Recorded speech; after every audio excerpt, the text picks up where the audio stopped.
Alhamdulillah nahmaduhu wa nasta'inuhu wa nastaghfiruh wassalatu wassalamu ala rasulillah wa ala alihi wa sahbihi wa ba'd. Kita melanjutkan kajian kita di kitab Fawaidul Fawaid pada bagian yang ke-8, yaitu perbedaan tingkatan tauhid manusia.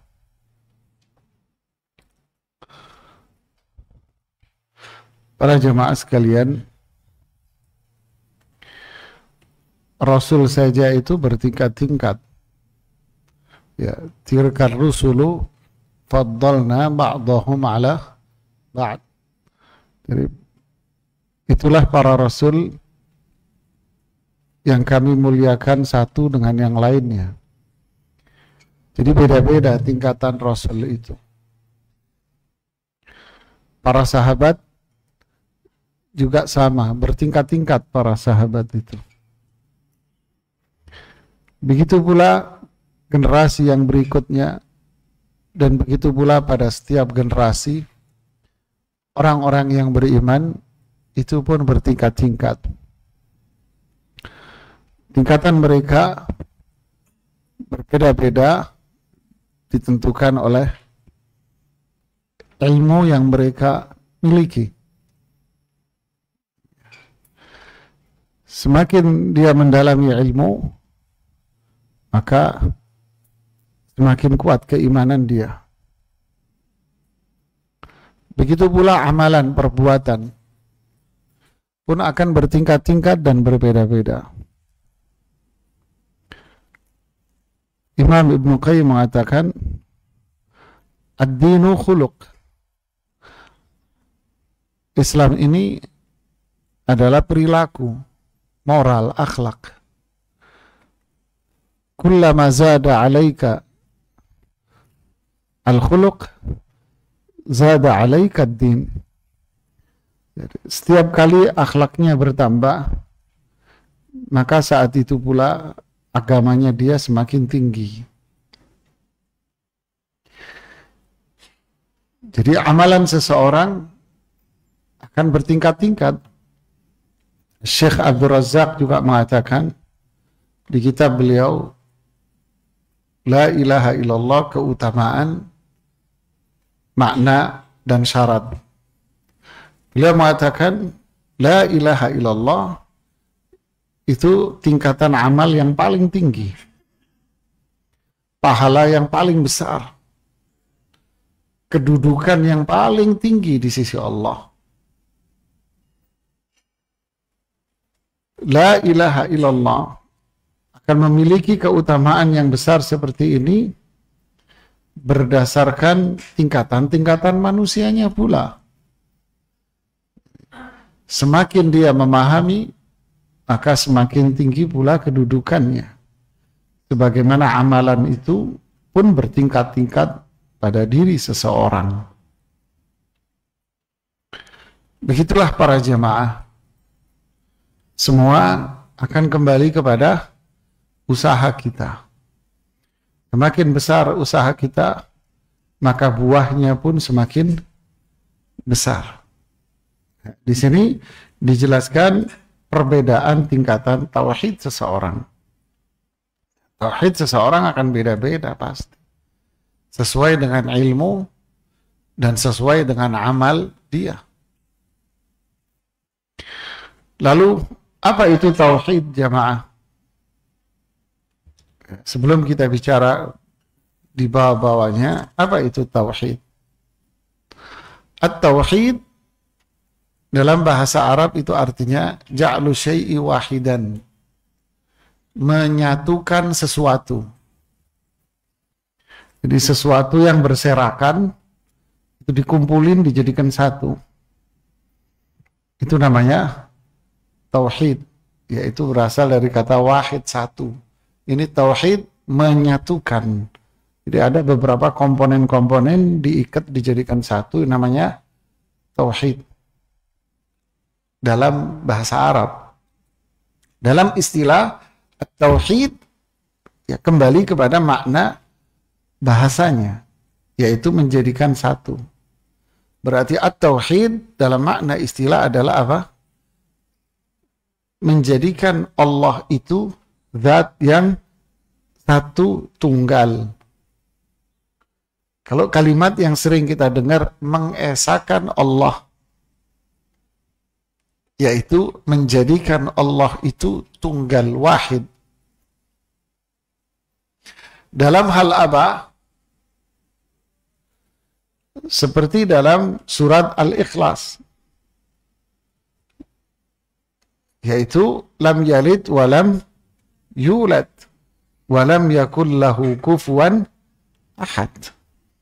Jadi Allah menjadikan Allah itu esa tunggal satu dalam zatnya, nama-namanya dan sifat-sifatnya.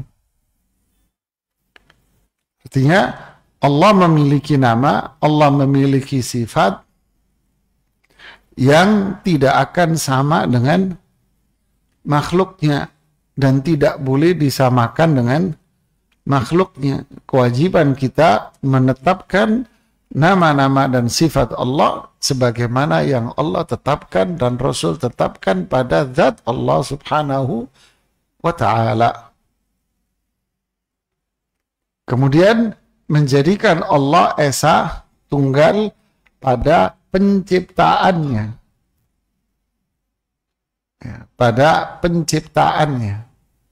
Artinya semua yang ada di alam itu, semua yang ada di alam ini ciptaan Allah. Allah yang menciptakan, menjadikan ada dari tidak ada. Menjadikan, menghidupkan dari tidak ada, mematikan dari kehidupan, memberikan hidayah, petunjuk, baik petunjuk duniawi maupun petunjuk syar'i. Apa bedanya petunjuk duniawi? Kambing lahiran brojol, kan kambing brojol, kan gitu kan? Hitungan menit dia bisa berdiri. Ya, hitungan menit dia langsung berdiri. Ketika dia berdiri, nih cempe nih langsung tahu di mana tempat dia ngisep susunya. Allahu Akbar. Dia tidak keliru, jempolnya itu tidak keliru. Kok nggak jempolnya atau apanya, ekornya diisep lah. Dia tahu posisinya dan dia tahu di situ dia isep. Ya. Sebagaimana bayi juga begitu, digendong sama emaknya, dia langsung tahu itu kepalanya, mulutnya goser-goser gitu, tahu dia di situ posisi. Kok nggak keliru hidung emaknya yang diisep gitu? Jamaah. Ini namanya hidayah apa? Hidayah kauni, alam ini Allah sudah arahkan. Bahwa ini makanan dia. Begitu pula binatang yang lain, ini makanan dia. Kasih yang lain, dia tidak mau. Udah ini makanan dia. Hidayah kauni. Subhanallah ya. Hidayah syar'i. Berarti apa? Ya ilmu, amal. Allah yang menentukan. Jadi Allah Esa Tunggal dalam hal ini. Allah Esa Tunggal dalam mengatur alam.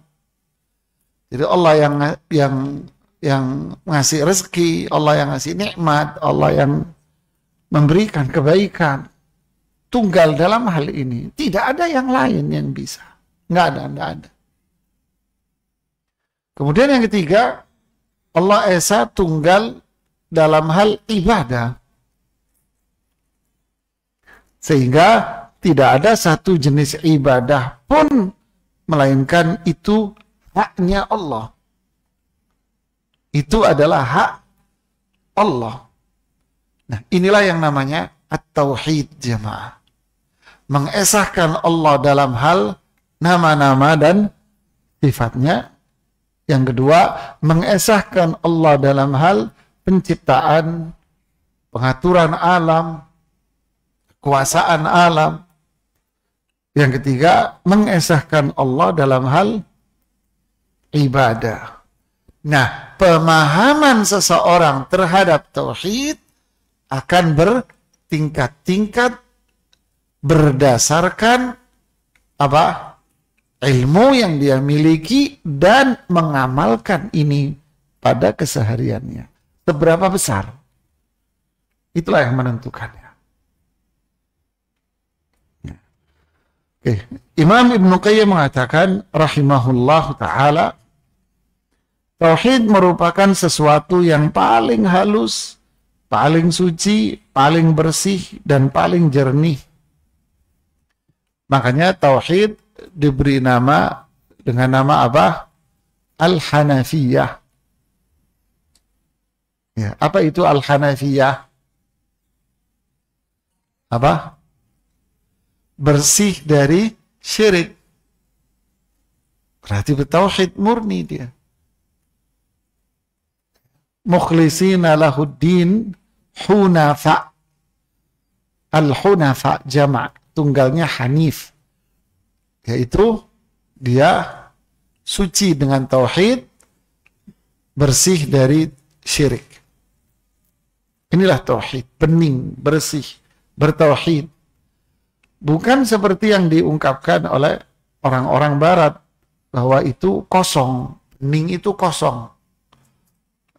Hingga Anda bebas menulis apa yang Anda suka. Tidak. Di sini suci, suci bercahaya, bersih, bukan kosong. Tapi dengan tauhid dia, bersih, bening dengan tauhid. Itulah ketauhidan. Berarti itu adalah cahaya dari Allah. Kemudian oleh karena itu tauhid sangatlah sensitif. Iya. Karena dia suci, bening jemaah. Sesuatu yang bening pasti apa? Sensitif.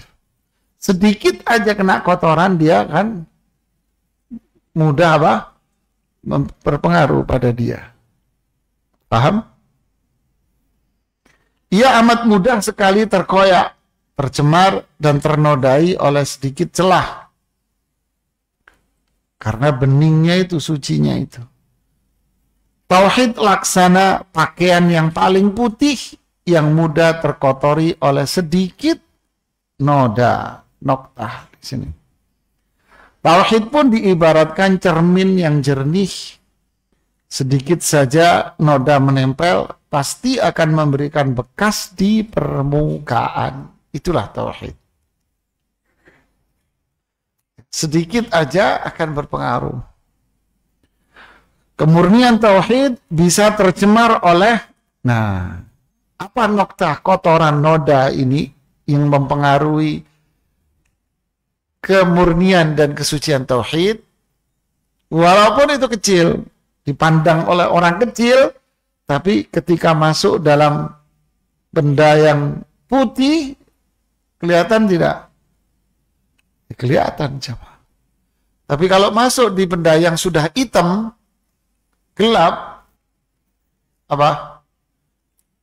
Kata penyair Arab, "Mali jurhin bimayyiti ilami." Orang mati dicincang-cincang juga nggak terasa. Kenapa?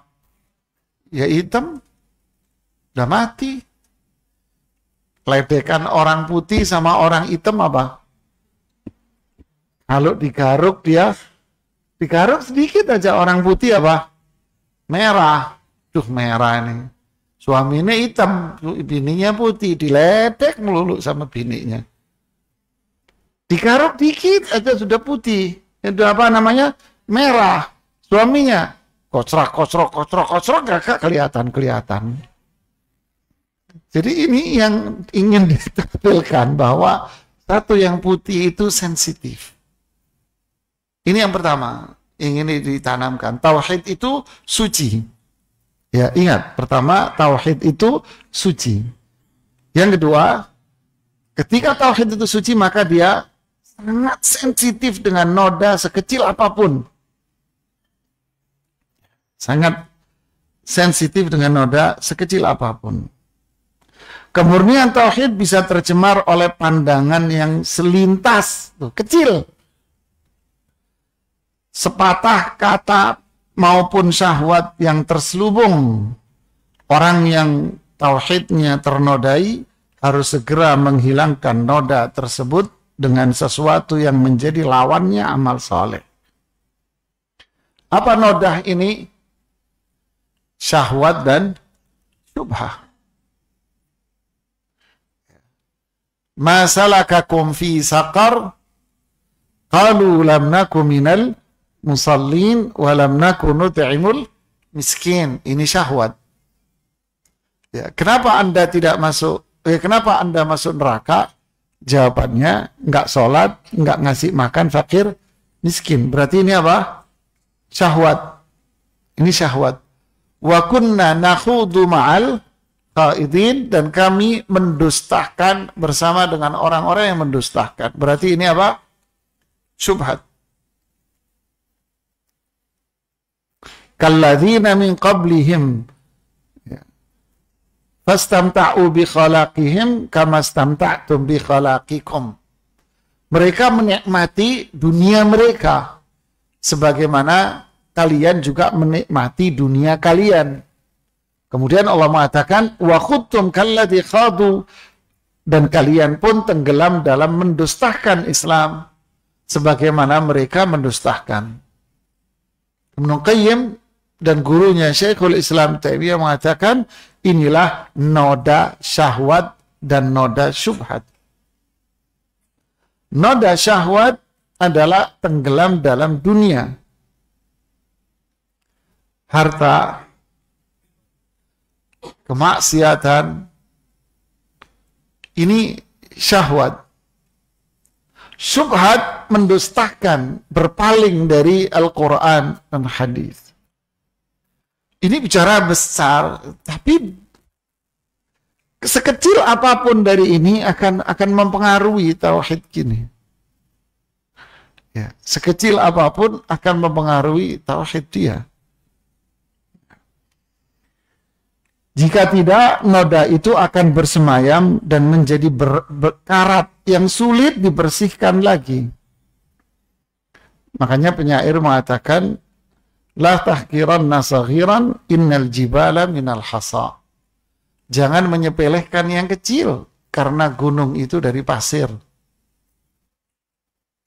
Ya. Jangan menyepelekan yang kecil, karena gunung dari pasir. Jadi kesucian ketika dinodai satu kecil berpengaruh, kemudian kecil lagi, kemudian kecil lagi, kemudian kecil lagi. Yang kecil ini berkarat. Ya, kayak kendaraan, mobil, ada noda, didiemin, dia akan menjamur, susah, mahal biayanya. Begitulah dampak dari apa? Penyakit syahwat dan penyakit syubhat. Subhanallah, bahaya sekali. Kemudian mana tadi? Sementara noda maupun karat dalam hal ini ada yang mudah datang dan ada yang mudah dihilangkan. Ada juga yang mudah datang tapi sulit dihilangkan. Ada pula yang sulit datang akan tetapi mudah dihilangkan. Semuanya sekarang mudah datang, sulit dihilangin. Ya kan? Apa itu? Syahwat. Melek mata, depan mata syahwat, jemaah. Ya kan? Melek, ini buka mata dikit, syahwat. Sudah. Buka mata gitu. Syahwat sudah. Merem pun masih ada syahwatnya, kepikiran. Ya. Syubhat, terlalu banyak berseliweran kedustaan-kedustaan orang terhadap Quran dan hadis ini. Luar biasa sekarang. Kayak inna min asyrati sa'a, di antara tanda kiamat dalam satu riwayat, yaqillul ilmu wa yafshuwal jahl. Ilmunya sedikit, kejahilannya di mana-mana. Sehingga banyak syubhat-syubhat ini berseliweran. Berbicara tentang ayat Quran, lalu ditafsirkan dari pikiran dan pandangan pribadi. Bicara tentang hadis tanpa diketahui dan tanpa dicek validitas dari hadis itu. Sampai ada satu orang mengatakan, dan mohon maaf, dia salah satu ketua dari sebuah ormas yang mengatakan dia ormas kumpulan para da'i dan mubaligh. Di depan saya, dia dikasih mic dan dia marah-marah, siapa itu Albani? Kok bilang mengatakan ada hadis palsu, ada hadis dhaif? Sudahlah, pokoknya hadis Nabi semuanya benar. Wis. Begitulah jemaah. Kalau tauhid, coba bayangkan, ketauhidan seseorang tidak dirawat dan tidak dijaga, maka apa yang terjadi? Apa yang dia dengar lewat kupingnya tadi akan jadi noda di hatinya yang ini. Jadi noda itu. Terus, dan seterus model begini. Sorbannya seperti nampan, dan sorbannya pun kalau dijemur, mungkin jemuran itu penuh dengan sorban dia yang satu. Tahu berapa meter jatuhnya. Jadi begitulah. Menafsirkan Quran semaunya, bicara hadis semaunya dia sendiri, seakan-akan agama ini milik dia. Masyarakat yang tauhidnya tidak dipupuk dan tak dijaga, maka noda-noda ini akan menjadi langsung karat, sulit dihilangkan. Sulit dihilangkan. Ada di satu majelis ta'lim, saya rutin ngajar di sana, di situ. Setiap kali pengajian, Bapak ini selalu melemparkan satu atau dua syubhat. Kerancuan berpikir. Selalu. Dan kalau selesai giliran tanya jawab, saya menunggu Bapak itu bertanya. Biar apa? Biar nodanya ya bagian dari usaha kita. Semoga nodanya hilang. Ya. Begitulah para jemaah. Itu banyak sekarang fitnah-fitnah di sekitar kita ini. Ya syahwatnya, ya syubhatnya. Syahwatnya apa? Mencari yang haram aja sulit, apalagi yang seakan-akan haram itu, halal ini dikit sekali, seakan-akan halal ini seakan-akan dikit. Yang haram banyak. Ini kebalik. Justru yang haram itu sedikit. Ya. Yang haram itu dikit, yang halal itu yang banyak. Kenapa kok mata Anda ngelihat di istilahnya mohon maaf ya, mohon maaf, di tubuh seseorang ini, kalau bahasa kasarnya itu ada boroknya, luka. Lukanya seberapa? Ya kecil, mungkin satu ruas begini. Seakan-akan tubuh ini orang ngapain? Borokan semuanya jamaah. Terus semua tubuhnya yang sehat Anda nggak ngelihat. Wah, kamu borokan semua ya. Kan kufur nikmat namanya. Ini na'udzubillah jemaah. Jadi inilah maksud apa? Ibnu Qayyim ingin menyajikan di sini sesuai temanya. Inilah pentingnya menjaga tauhid. Nasihat Rasulullah apa bunyinya? Kepada Abdullah bin Abbas. Siapa tahu? Siapa yang tahu jamaah? Angkat tangan. Apa nasihat Rasulullah kepada Abdullah bin Abbas yang dibonceng, dikaji di hadits Arba'in Nawawi? Yang angkat tangan, ayo angkat tangan, angkat tangan. Apa ibu? Masya Allah. Ini bu, kasih buku bu satu. Tuhan. Jagalah Allah, nanti Allah akan Bagaimana menjaga Allah? Ya dengan tauhid dan amal. Ya, dengan tauhid dan amal. Ya. Jadi inilah pentingnya tauhid, menjaga, jaga. Jangan sampai terkena syahwat, maksiat, jangan sampai terkena pemikiran-pemikiran yang merusak Al-Quran dan hadis ini. Kemudian yang kedua, tauhid dan dosa. Waduh, ini bicara apa? Putih dan hitam. Bicara susu dan khamar. Ya. Jika apa? Hadis Rasulullah SAW Isra Mi'raj dikasih susu sama khamar. Lalu Rasulullah SAW memilih susu. Kalau kamu milih khamar, ghawat ummatuk, umatmu akan binasa. Di antara tauhid dan dosa. Di antara manusia ada yang tauhidnya kuat dan kokoh. Nah, inilah innama yakhshallaha min ibadihi ulama. Yang takut sama Allah itu hanyalah yang berilmu. Berarti ilmu itu apa? Takut. Ya, al-ilmu wal khasyah. Para ulama mengatakan ilmu itu takut. Berarti iman itu adalah takut.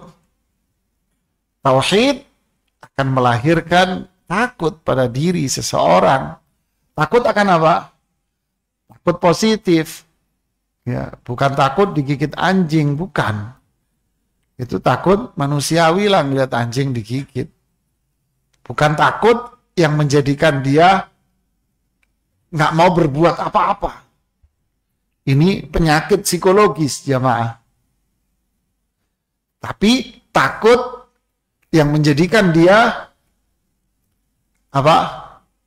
Berani melakukan apa yang diperintahkan dan dia akan berani meninggalkan apapun yang dilarang. Takut namanya. Dia akan tinggalkan semua yang dilarang sama Allah. Inilah takut yang bernilai ibadah.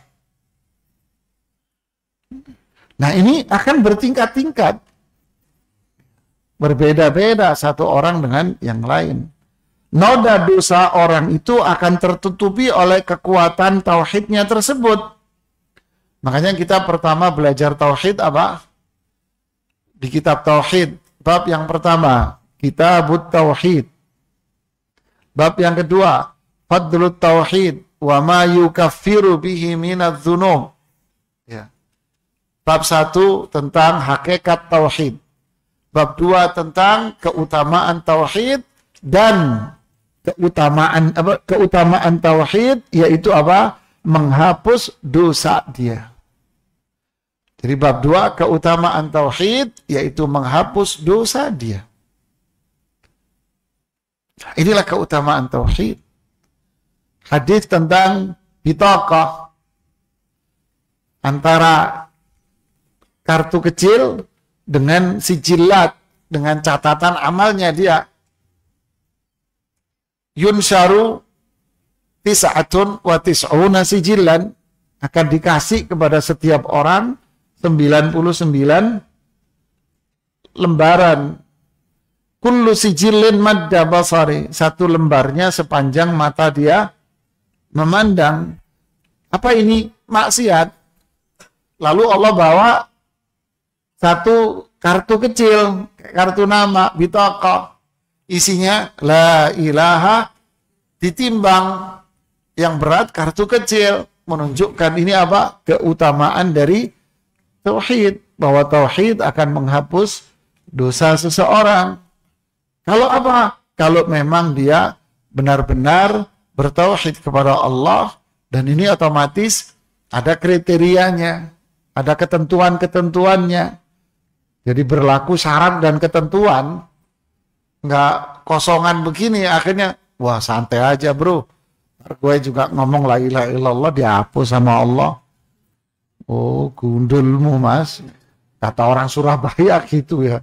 Wah wis angel jamaah. Jadi berlaku syarat dan ketentuan lah. Ya kan? Jadi intinya secara garis besar bahwa keutamaan tauhid itu begitu tinggi pula. Sebagaimana tauhid ini mulia, agung, maka keutamaannya pun tinggi. Dia akan menghapus dosa. Apabila diibaratkan kondisi tauhidnya seperti air melimpah yang tercampur sedikit najis atau kotoran. Jadi umpama gelas ini berisi kotoran sedikit. Lalu kita buka keran. Kita taruhlah gelas yang berisi kotoran ini di bawah air yang di bawah keran tadi yang kita buka. Apa yang terjadi? Ya keluar semua ini kotoran. Dan akan bersih ini semua. Gak usah Anda tunggingin, gak usah Anda apa-apain. Dia akan hilang sendiri dengan air yang begitu besar keluar dari keran itu. Begitulah ibarat sebuah ketauhidan. Cuman masalahnya, seberapa besar tauhid kita? Artinya, seberapa besar air yang keluar dari keran tadi. Loh, kalau airnya cuman tes, kotorannya setengah gelas. Ya gimana jemaah? Kelar-kelar. Begitulah. Kemudian ada pula yang tauhidnya lemah. Tak jarang orang tersebut salah kaprah dalam memahami kemampuan tauhid menutupi dosa. Sehingga dia mencampur tauhidnya dengan kadar dosa noda yang sama. Jadi tauhidnya lemah, kotorannya setengah gelas atau mungkin segelas. Malah yang terjadi apa?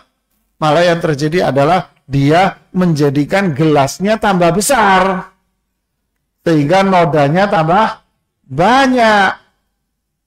Artinya apa? Ya karena tauhidnya kecil, yang muncul adalah malah bisa suudzon sama Allah. Loh, katanya begini, kok begitu? Nah, suudzon akhir sama Allah. Menyalahkan Allah. Tambah parah akhirnya dia. Atau malah ketika dia ditimpa kesulitan, malah diterjang tuh kesyirikan. Malah kembali kepada syirik. Malah maksiat dia.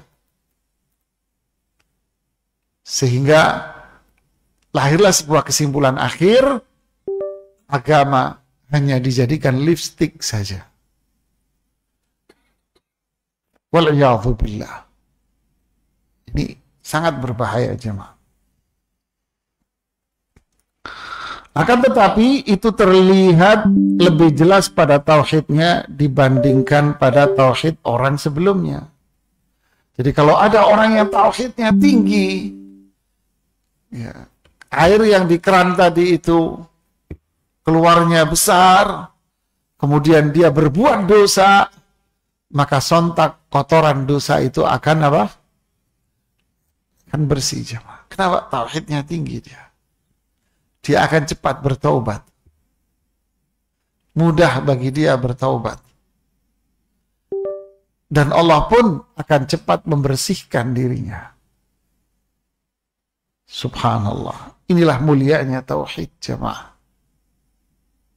Jadi orang yang bertauhid berarti hidupnya akan bersih terus. Kalau dia jaga, maka Allah akan jaga kemurniannya itu. Sebuah wadah yang sangat jernih tentu akan dengan mudah menampakkan noda-noda yang mengotorinya. Tuh. Dibandingkan wadah yang keruh. Ya sudah, ini memang tempat sampah. Kotor dia. Karenanya orang yang tauhidnya lebih bersih bisa segera menghilangkan noda di tauhidnya dengan mudah. Dia akan gampang bertaubat. Gampang beramal, gampang meninggalkan. Kalau salah dengan sesama manusia, dia akan gampang minta maaf. Luar biasa jemaah. Berbeda dengan orang yang tauhidnya tidak sebersih itu, karena terkadang ia tidak menyadari kemunculan noda tersebut. Kata siapa? Anas bin Malik ya, atau Abdullah bin Abbas. Mereka mengatakan, dulu kita di zaman Rasulullah SAW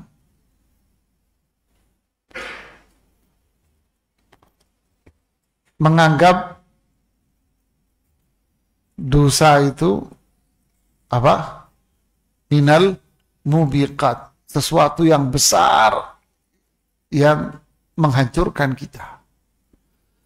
Kami menganggap dosa kecil itu adalah dosa besar yang bisa menghancurkan kita. Sedangkan kalian, karena sahabat ini kan hidup tua, umurnya panjang, 90-an tahun. Sedangkan kalian, Allah, di zaman siapa itu? Generasi kedua, berarti tabi'in. Dosa besar, kalian anggap itu seperti lalat yang lewat aja. Itu zaman itu beliau ngomong begitu. Bagaimana kalau sekarang?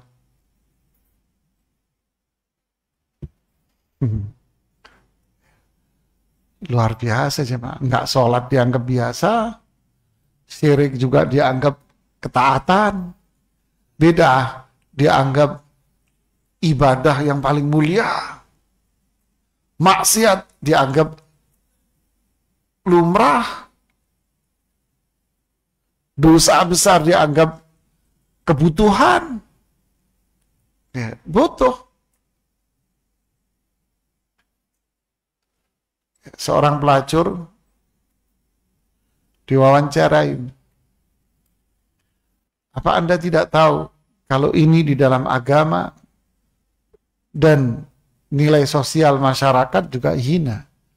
Itu saya tahu, tapi apa boleh dikata, ini kebutuhan saya.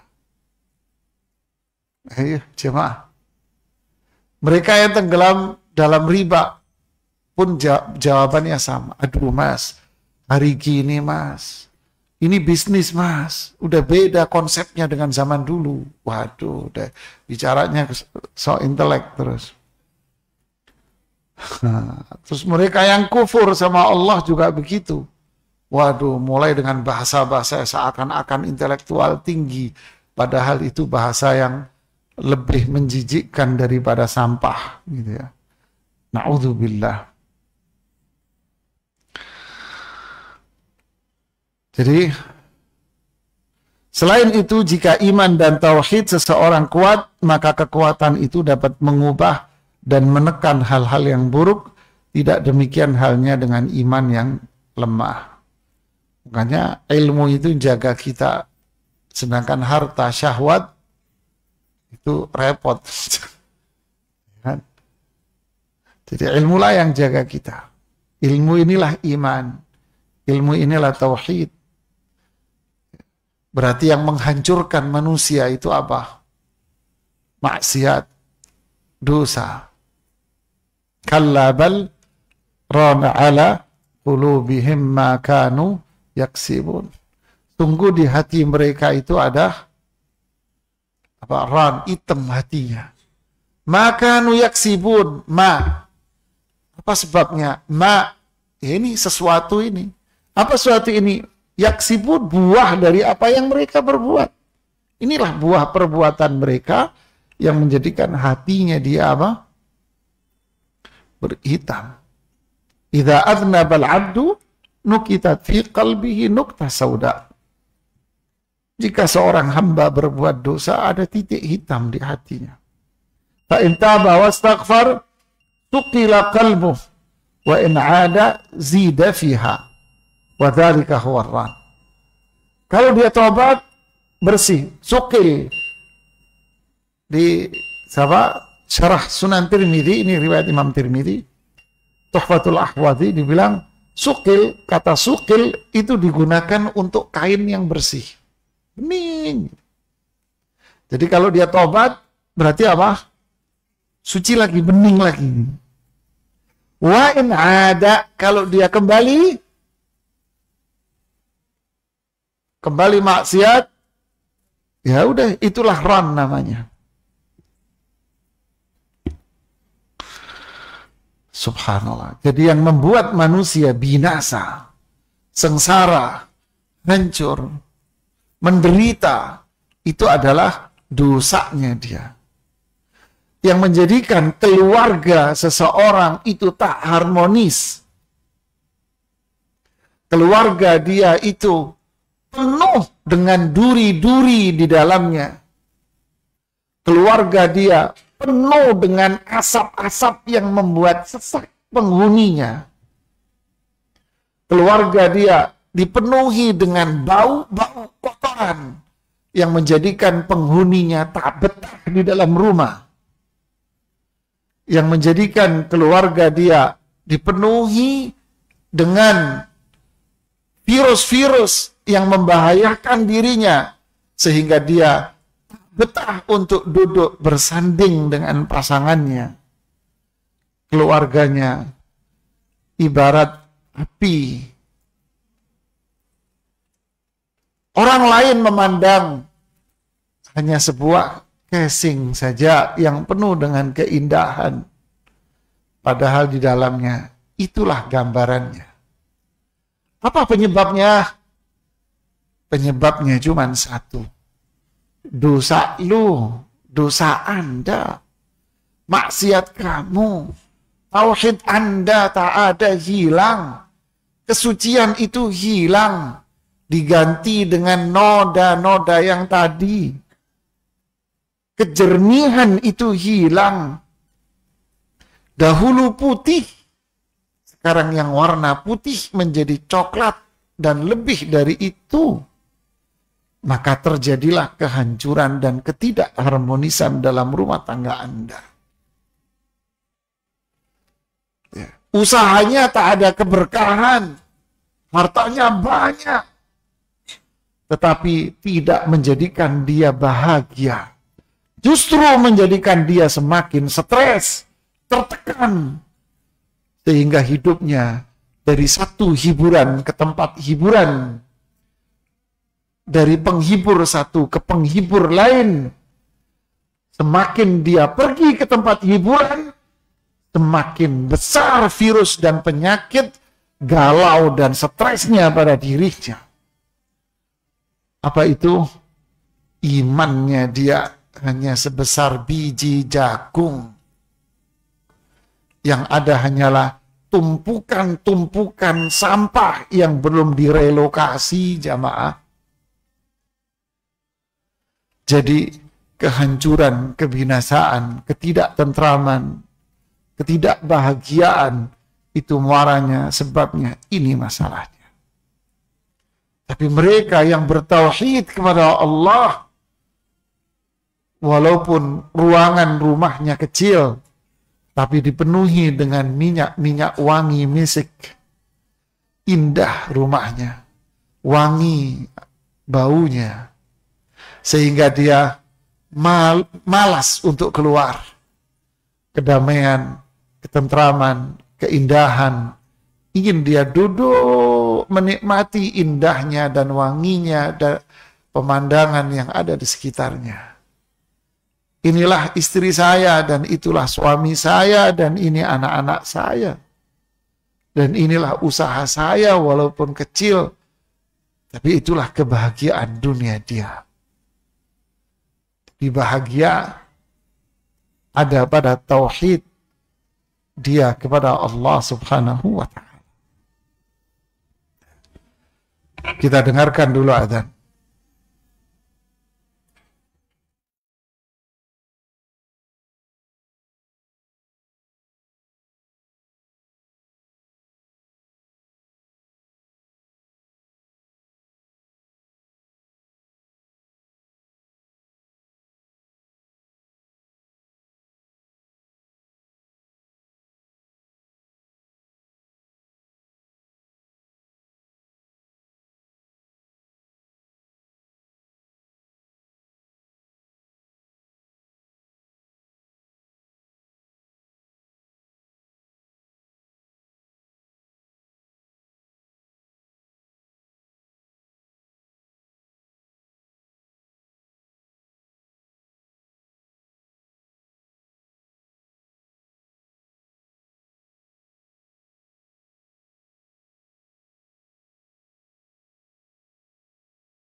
kunu ilaiha wa ja'ala bainakum mawaddatan wa rahmah.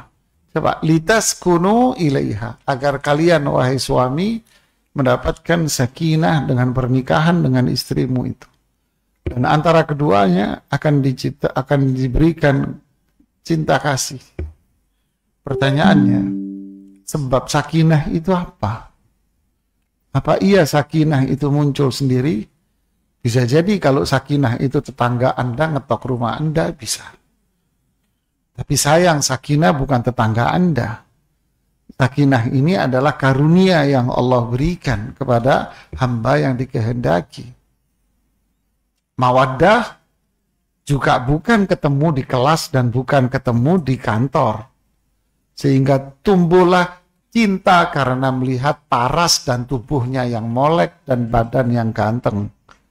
Tapi mawaddah itu adalah Allah yang ngasih. Wa ja'ala, dan Allah yang menjadikan, Allah yang bikin. Artinya apa? Sebabnya. Ini pertanyaan besar. Sebabnya adalah kalau hatinya dia bersih dengan tauhid, itulah Allah kasih sakinah. Allah kasih mawaddah. Subhanallah.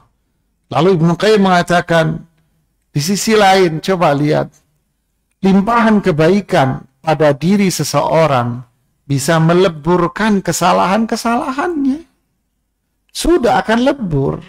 Karena tauhidnya dia kuat. Bukan berarti dia manusia yang suci, tidak. Tidak ada manusia suci. Yang suci adalah tauhidnya. Adapun orangnya dipenuhi masih banyak dosa. Tapi ketika dia bertauhid, maka tauhid dia akan meleburkan kesalahan-kesalahan dia. Dan orang tersebut lebih berpeluang untuk dimaafkan dibandingkan orang lain yang melakukan kesalahan sama. Lihat, kesalahannya sama jamaah. Tapi yang ini dimaafkan. Yang ini diperkarakan tapi. Dua, A sama B. Yang A dimaafkan. Yang B diperkarain. Padahal salahnya sama. Siswa A dengan siswa B berkolaborasi ngebukin siswa C. Umpamanya. Ya kan? Jadi A sama B ini kolaborasi ini. Janjian. Ngebukin siapa? C. Ini contoh aja, ini contoh. Ditonjoklah si C ini sama berdua nih. Dipanggil. Si B diperkarain, dihukumlah dia. Si B dihukum, si A nggak dihukum. Kenapa si A nggak dihukum? Nilainya 99. Hafalan Qur'annya banyak. Perilakunya sebetulnya baik. Dia, lu kok bisa nonjok? Diajak sama B. Jadi dihukum nggak? Ya, dihukum paling hanya sekedar ya dia pinter, lu bego. Ini umpamanya. Coba lihat ungkapan Ibnu Qayyim, indah sekali beliau kan. Orang tersebut lebih berpeluang untuk dimaafkan dibanding orang lain yang melakukan kesalahan sama, namun tidak mempunyai kebaikan sebanyak itu. Tidak ada. Oh, nilainya jelek-jelek, sholat telat melulu, melanggar lagi yang ini. Sedangkan yang ini, sholafnya di sop terdepan, nilainya bagus-bagus, hafalannya bagus, perilakunya bagus. Kebetulan ini dipengaruhi oleh ini. Kira-kira si A hukumannya sama nggak sama si B tadi? Kalau Anda jadi pimpinan pesantren, disamain nggak? Enggak. Kata teman-temannya, protes B, kok saya dihukum berat si B nggak? Temennya jawab, ya iya lo bego. Umpamanya sama kan. Lihat ungkapan Ibnu Qayyim, sebagaimana dinyatakan dalam sebuah syair, jikalau kekasih berbuat satu dosa, semua kebaikannya akan membawa 1000 pembela. Masya Allah. Ya memang istri lo cerewet. tapi dia baik, maka baiknya itu akan menutupi cerewetnya dia. Oh, romantis jamaah, luar biasa. Ya memang cerewet itu bawaan orok. Cemburu, ya memang perempuan bitabi'ihi ghayur. Kata para ulama ketika mengomentari Aisyah, hadis Aisyah yang nampel piring jatuh, para mengomentari apa? Memang watak perempuan itu cemburu. Tapi yang cemburu ini siapa? Yang cemburu ini Aisyah. Yang dijamin surga. Yang Jibril aja ngomong, wahai Muhammad kirim salam ya sama Aisyah ya. Ya udah cemburunya akhirnya apa? Ketutup lah. Terhapus. Dengan kemuliaan beliau. Tapi ada, cemburuan itu ada. Hafsah, ada kecemburuannya. Masalah, muncul masalah. Rasulullah SAW menceraikan Hafsah. Ya diceraikan sama Rasulullah SAW. Tapi karena beliau mulia. Jibril datang. Ya Muhammad, innallah ya'muruka antar ji'ailah Hafsah. Wahai Muhammad, Allah menyuruh kamu untuk balik ke Hafsah. Bayangin jam. Kenapa? Fa innaha sawwama qawwama. Ini ibadahnya hebat. Allah nyuruh kamu balik. Yang nyuruh siapa? Allah lewat. Jadi konflik yang kemarin itu antara Aisyah, Hafsah, Zainab, konflik segitiga ini kecemburuan semua ini yang diabadikan di Al-Quran. Ini dibanding dengan kemuliaan mereka aja, Pak. Hilanglah. Jadi inilah tingkatan tauhid kita, ketaatan kita di mana. Sehingga kesalahan kita akhirnya apa? Gak dinilai. Ya Ustadz, dulu kita di pondok juga begitu jamaah. Melihat anak pintar, Masya Allah, kumlot, ini. Ya. Itu, ya bukan berarti dia nggak pernah salah. Cuman kesalahan dia akhirnya nggak kita lihat jamaah. Ya. Masya Allah ya. Karena kecerdasan pintaran. Ya. Sekarang yang dokter-dokter itu ya. Dr. Haikal, Dr. Iqbal, Dr. Ayatullah. Ya, bukan berarti dulu santri nggak salah. Mereka murid-murid saya dulu. Bukan berarti dulu di pondok nggak pernah salah. Salah. Cuma karena mereka cerdas di pondok. Gini kita. Jemaah. Lihat kita sudah. Tapi kalau sudah nilainya jelek-jelek, wes nakal, melanggar mana? Oh, sini. Ini rotan dari seminggu kagak keliaran sini ya.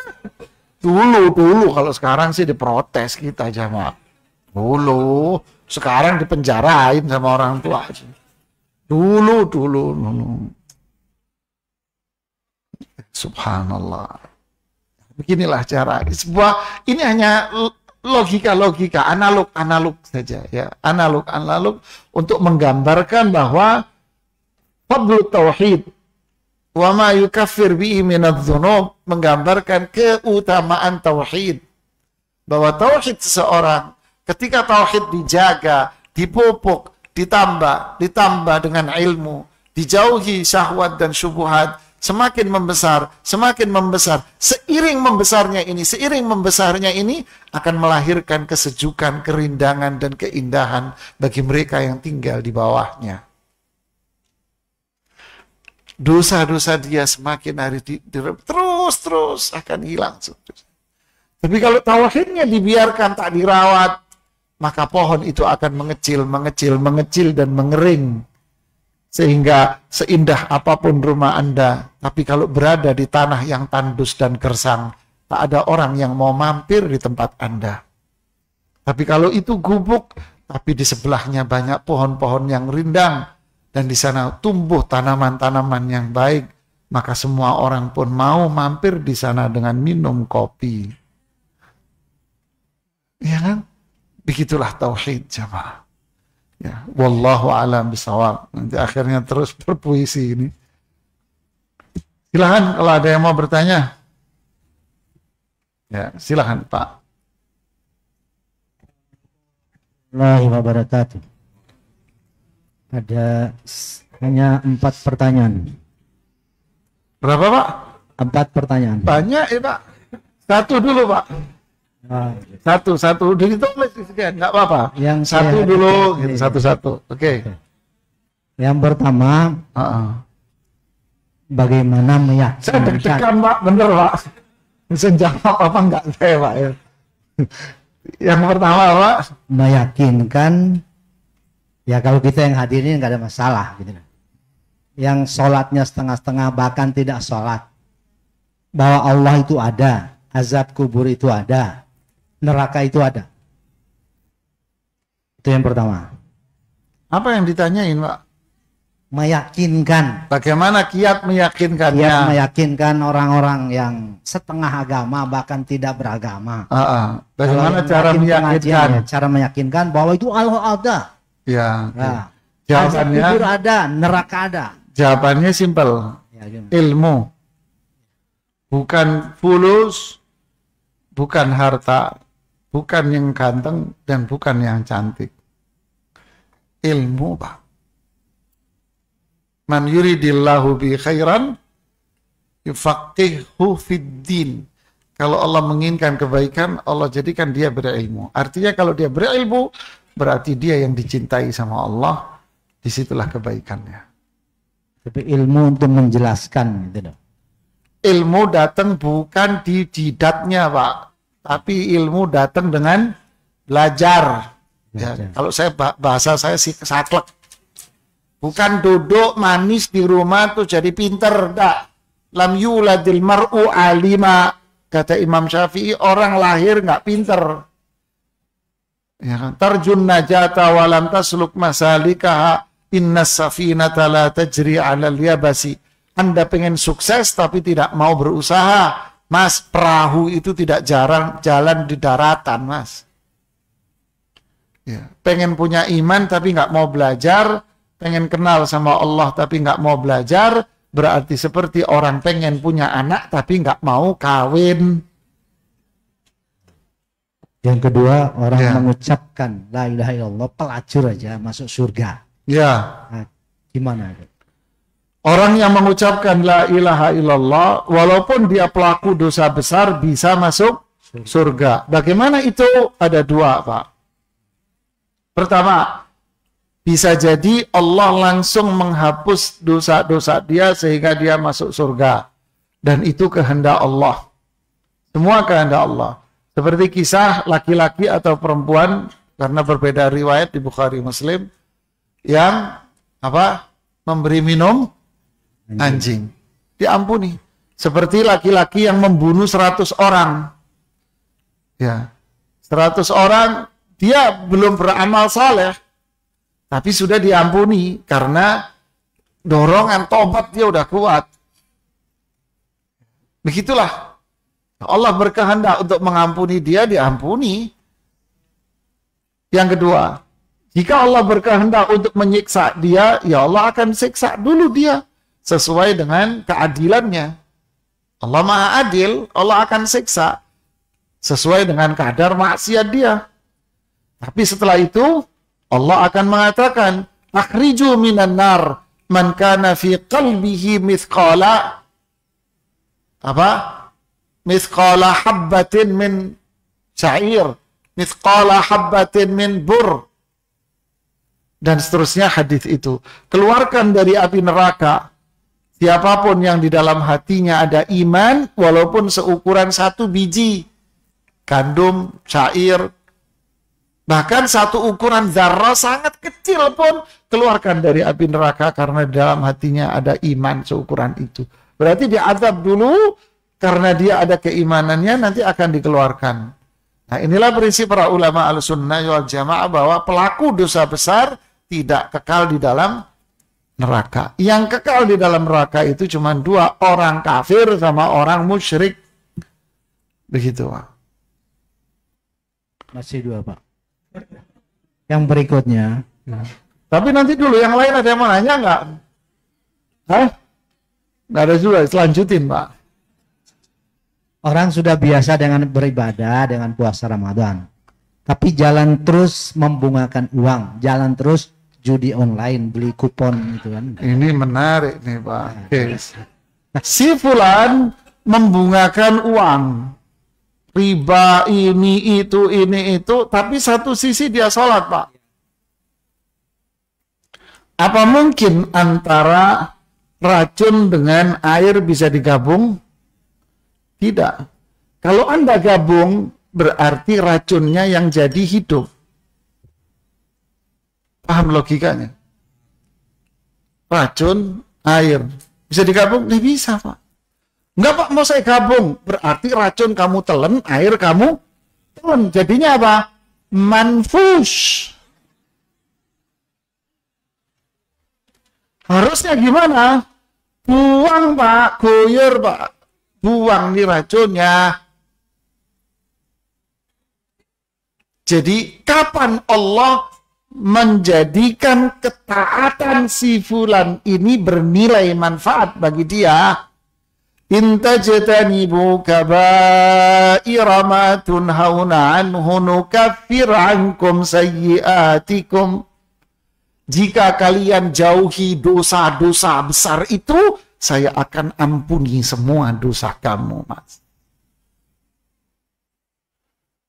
Rajulun as'atha akbar yamuddu yadayhi ila sama fayaqulu ya rabbi wa mat'amuhu haram wa mashrabuhu haram wa ghudhiya bil haram fa anna yustajabu lah. Dia ini safar dalam perjalanan, harusnya doanya mustajab dia dalam safar itu. Dia doa, ngambil kesempatan, ya Allah, doa. Tapi sayang, kerjaan lo haram. Gaji kamu haram. Pekerjaan kamu ini bergelut dengan barang haram, Mas. Penghasilanmu haram. Allah mengabulkan doa kamu. Anak ibu kecemplung got. Cemplung got. Langsung mau masuk rumah. Ibu kasih? Enggak. Enggak dikasih. Diapain?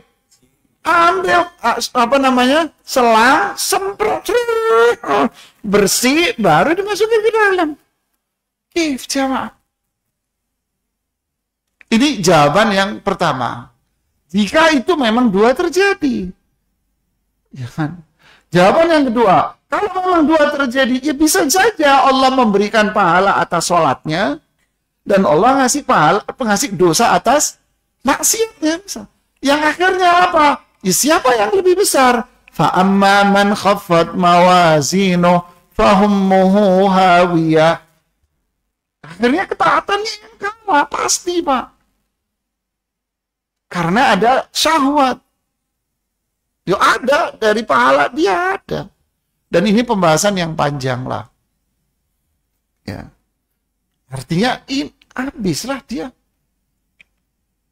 Ya. Wallahu a'lam. Penjelasan yang terakhir ini, Pak, kalau di daerah-daerah, Pak, pengajian seperti ini, kalau kita sudah azan, itu langsung lanjut pengajian. Langsung sholat gitu. Kalau ini tunda gimana kedudukan hukumnya gitu. Ya kalau Bapak nggak setuju kan Bapak nggak duduk sini, Pak. Iya, kalau di sini nggak ada masalah. Iya, kalau nggak ada masalah ya nggak ada apa-apa. Kalau yang masalah ya nggak boleh, Pak. Ya kan? Kan ini semua jamaah yang di sini. Berarti jamaahnya setuju, ya ini jamaah saya. Kok lo yang pusing? Pertanyaan yang lain, Pak. Udah habis? Alhamdulillah, Pak. Ya Allah, saya deg-degan, Pak. Ada lagi? Tapi jangan sampai 4 loh kayak Bapak ini loh. 1, siapa tuh? Ya. Satu aja loh Mas ya. Ini udah diambil 4. Assalamualaikum warahmatullahi wabarakatuh. Salam. Bagaimana hukumnya kita beribadah atau sholat di masjid yang dibangun dengan dana ribawi? Saya dekat rumah saya ada komplek perusahaan ribawi dan dia bangun masjid di situ dan saya ibadah dan berkecimpung di situ. Bagaimana dengan hukumnya? Masalah ini pernah kita diskusikan di Dewan Fatwa. Apa hukumnya sholat di masjid yang dibangun dari dana haram?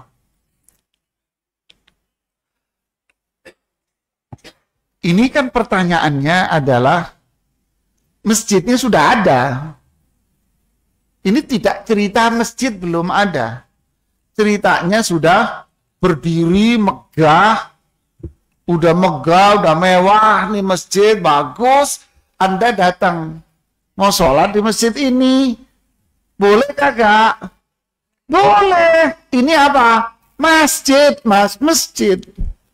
Terus emang kalau dari duit haram terus berubah bukan nggak nama masjid? Namanya apa? Masjid. Beda antara bangunnya. Apa hukumnya saya membangun masjid dari dana haram?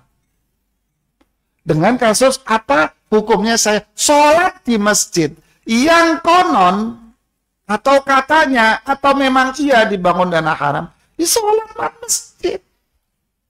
Sehingga kita di Dewan Fatwa memutuskan apa? Tidak apa-apa, sholat halal, ini masjid.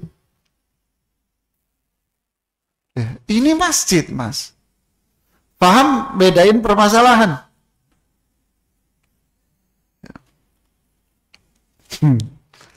Terus berikutnya.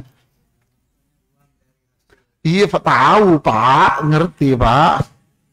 Iya. Ada lagi yang ibu-ibu? Tapi kalau Anda nanya, apa hukumnya saya bangun masjid pakai duit haram? Tidak boleh. Ya kan?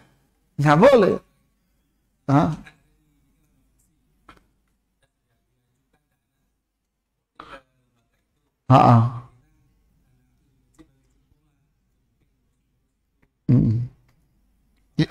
Nah itu makanya Anda renovasi masjid, lalu datanglah satu ini hamba Allah dengan uang haram umpamanya, dia mau nyumbang ke Anda, Anda tahu, sudah tahu ini dari ujung rambut sampai jempolnya bau kaki semua, umpamanya bau macam gitu, sudah ini penghasilan haram sudah.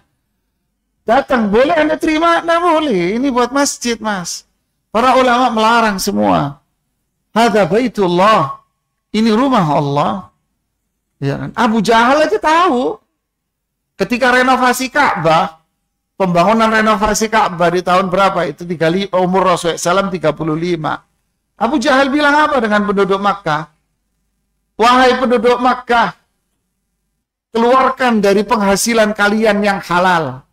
Jangan dikeluarkan dari penghasilan kalian yang dari pelacuran, judi, riba, menipu orang. Jangan. Keluarin dari yang halal buat Ka'bah. Abu Jahal jamaah, ya Allah, faham nanti. Baca sejarah, nak. Abu Jahal ngerti. Deh, lanjutin sendiri terus kata-katanya. Ini urusan apa? Membangun. Ya, silakan, Mas. Assalamualaikum warahmatullahi wabarakatuh. Waalaikumsalam. Afwan Ustadz, keluar dari temanya, ini menyangkut kajian yang hari Selasa Ustadz di Masjid Al-Fatah. Di sini saya menanyakan, saya setiap kali bekerja itu sering, atau setiap kali pulang latihan itu saya sering kali bertemu dengan orang-orang yang melawan arus atau orang-orang yang berkendara motor masuk ke dalam area trotoar atau masuk ke dalam area pejalan kaki. Terkadang saya mendapati orang yang dia kalau saya lewat itu dia paham, dia langsung berhenti atau langsung mencari jalan lain. Ada juga yang sampai menabrakkan motornya ke kaki saya. Nah, kalau sudah yang seperti itu, saya sudah mulai menahan motornya atau mengambil kuncinya atau dengan mendorong motornya ke belakang untuk mengambil jalan yang benar. Masya Allah, mungkin ini habis pulang latihan kali ya. Iya Ustaz, jadi Jari kalau aku- ada orang yang paham Iya. karena melihat, Iya, jadinya ada yang paham. paham, ada juga yang tidak. Nah, apakah di sini saya termasuk Iya. mengambil hak saya kembali? Sekian Ustaz. Assalamualaikum warahmatullahi wabarakatuh.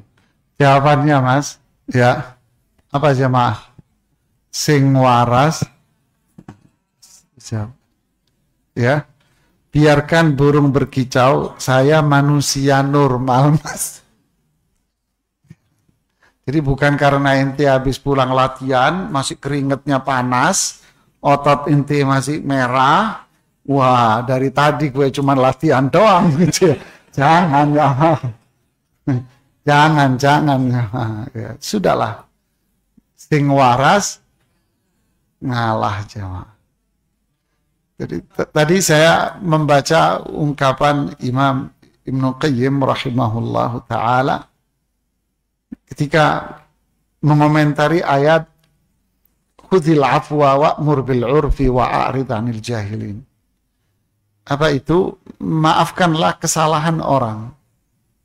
Walaupun orang itu orang kafir sekalipun. Beliau bilang apa? Di ungkapannya itu ada ungkapan bagus sekali. Saya bacain aja ya.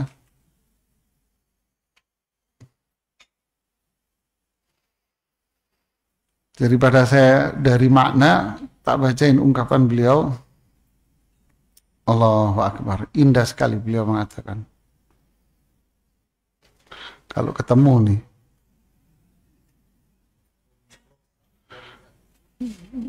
Mana tadi jamaah?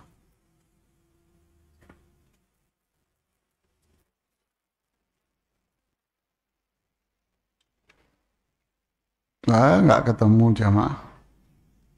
Yang artinya beliau mengatakan demikian jamaah. Seseorang yang berhati lapang. Nah ini, lihat nih. Fa inna husnal khuluqi wa tazkiyatan nafsi bimakarimil akhlaq. Sesungguhnya akhlak yang mulia, jiwa yang bersih dengan adanya kemuliaan-kemuliaan akhlak pada dirinya.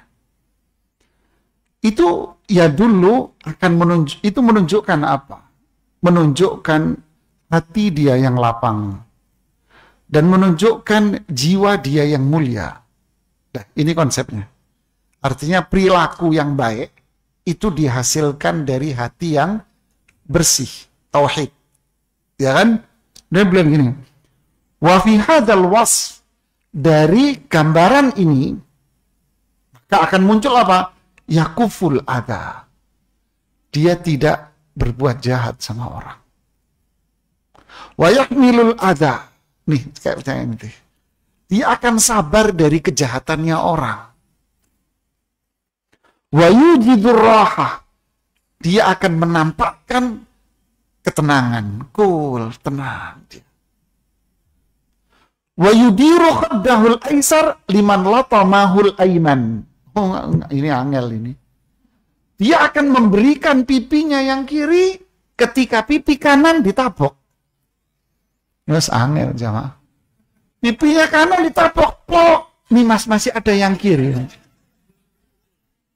Ya. Wallahu akbar, ini ulama ya. Wa yu'ti ridaahu liman salabahu qamisah. Kalau ada orang yang menarik bajunya, dia kasih surbannya. Ini loh surban saya, Mas. Ambil, Mas. Kalau mau tarik lagi, Mas. Wa yamsi milaini ma'aman sakharahu milan. Dia akan berjalan 2 mil. Sedangkan orang yang mencela dia, mencaci dia tadi, dia hanya berjalan 1 mil saja. Wahada alamatun qita'ihi an hududzi nafsihi wa aghradiha. Inilah tanda manusia yang jauh dari bisikan-bisikan hawa nafsunya. Ya mas, ini ulama nih yang ngomong mas. Kalau kita kurang ajar lo ya Allah. Nah itu jawaban buat siapa? Buat Anda, kita yang diganggu. Tapi jawaban bagi orang yang melakukan tadi itu tentu zulm. Dia naik motor, mengambil jalan yang lain. Itu kezaliman dia. Satu itu kezaliman. Yang kedua, ini maksiat Anda. Dosa. Apa maksiatnya? Melanggar peraturan yang ditetapkan oleh pemerintah. Sedangkan peraturan itu adalah peraturan yang berkaitan dengan kemaslahatan orang banyak. Loh Ustadz, polisinya aja juga melanggar. Ya sudah biarin. Apakah kalau ada orang masuk ke dalam lubang terus Anda ikut-ikutan masuk lubang karena dia yang gali? Yang gali aja nyemplung. Terus dia mau kita nyemplung. Lah terus yang waras apa? Ya udahlah, ada lagi ibu-ibu yang mau nanya? Nggak ada. Yang lain? Silakan, Mas. Assalamualaikum.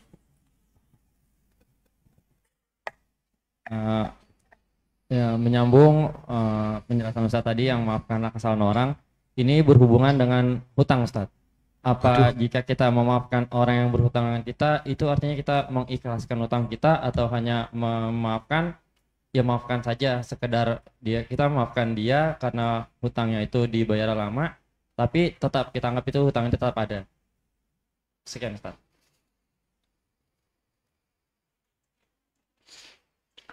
Subhanallah, punya hutang nggak bisa bayar. Apa jawabannya? Kamu memaafkan hutang itu akan jauh lebih mulia daripada kamu meminta hak kamu, sedangkan dia memang jelas-jelas tidak akan mampu membayar. Tentu ini berlaku bagi siapa? Bagi yang berhutang ketika dia tidak memiliki sesuatu pun untuk bayar. Man yassara an mu'sirin yassarallahu anhu fid dunya wal akhirah. Siapa yang memudahkan orang yang berhutang, maka Allah akan memudahkan urusan dia dunia dan akhirat. Berarti pahalanya double kamu. Pahala memudahkan orang yang kesulitan, dan yang kedua adalah pahala sedekah. Tentu dengan catatan sekali lagi, kalau dia memang tak mampu untuk membayar dan itu bukan kebiasaan dia. Artinya dia berhutang untuk memenuhi kebutuhan pokok dia. Lalu dia tak mampu untuk membayar. Ya sudah, maafkanlah. Itu mulia bagi Anda. Jangan dibisiki oleh setan. Jangan dimaafkan. Nanti ketagihan dia, kebiasaan tuh, keterusan tuh. Jangan, itu bisikan setan. Maafkan aja. Anda akan mulia, pahala besar, diganti sama Allah dunia dan akhirat. Itu pun jangan Anda terbersih di hati. Saya akan maafkan dia. Dengan niatan semoga usaha saya lancar. Ya jangan jamaah. Niatkan semua karena Allah akan dapat dunia dan akhirat. Ya ini yang bisa saya sampaikan. Semoga bermanfaat buat saya dan kita semua. Mohon maaf jika ada yang bertanya mungkin ada. Ini tergantung nulis dia kasihan. Bismillah. Ustaz, kutipan ayat Al-Quran yang berbunyi, sesungguhnya wali-wali Allah itu tidak mati, mereka hidup di sisi Tuhannya. Ayat ini sering disandarkan kepada wali-wali sufi, padahal ayat ini untuk para syuhada, para sahabat yang berjihad di jalan Allah. Benarkah demikian Ustaz? Iya benar. Mereka menyalahgunakan ayat itu memang biasa, sudah lakunya. Memang gayanya mereka begitu. Menyalahgunakan ayat, memotong-motong ucapan ulama untuk apa? Melegalkan apa yang ada pada dirinya. Ya. Para wali-wali Allah adalah orang-orang yang hidup di sisi Allah. Jadi mereka menganggap bahwa tokoh-tokoh mereka yang sufi ini dianggap wali. Lalu mereka dianggap hidup. Artinya apa? Masih ada urusan kontak dengan orang dunia. 2, dia menganggap wali-wali mereka yang wafat ini hidup. Artinya yang hidup ini mampu memberikan pengaruh positif kepada yang masih hidup. 3, wali-wali mereka yang ini hidup mampu memberikan pertolongan untuk mereka kepada Allah. Ini dasar dari mana? Dasar dari mana? Dia akan membuang banyak ayat di dalam Al-Quran dan hadis akan hal ini. Simpel aja yang kita hafalkan. Idza mata ibnu Adam apa? Inqata amalu. Terputus. Inilah a'lamul ghaib. Walau a'lamul ghaib lastaksartu minal khair. Saya tidak tahu perkara yang gaib. Berarti terputus sudah. Begitulah jamaah. Jadi ini adalah pemikiran-pemikiran syubhat yang bisa merusak keimanan kita. Apa kewajiban kita? Jangan belajar sama orang-orang yang seperti ini. Jangan duduk sama orang yang seperti ini. Kenapa? Ini jaga apa tadi? Tauhid kita. Ya, jangan belajar. Jangan duduk sama mereka. Tauhid kita ini sensitif. Ya, sensitif. Jangan terucap, enggak, saya mau ambil baiknya, saya buang buruknya. Berarti ente lebih alim daripada itu orang. Yang harusnya jadi guru kamu, bukan dia. Karena Anda yang lebih mengerti, kan begitu. Lu kan logika ngawur ini. Ya, selamatkan akidah Anda, selamatkan iman Anda, selamatkan tauhid Anda, selamatkan ibadah Anda dari noda-noda yang bisa merusak diri kita ini. Barakallahu fiik, semoga Allah memberikan keberkahan buat kita semuanya. Mohon maaf jika ada kata-kata saya yang kurang berkenan di hati. Subhanakallahumma bihamdik, asyhadu an la ilaha illa anta, astaghfiruka wa atubu ilaik. Assalamualaikum warahmatullahi wabarakatuh.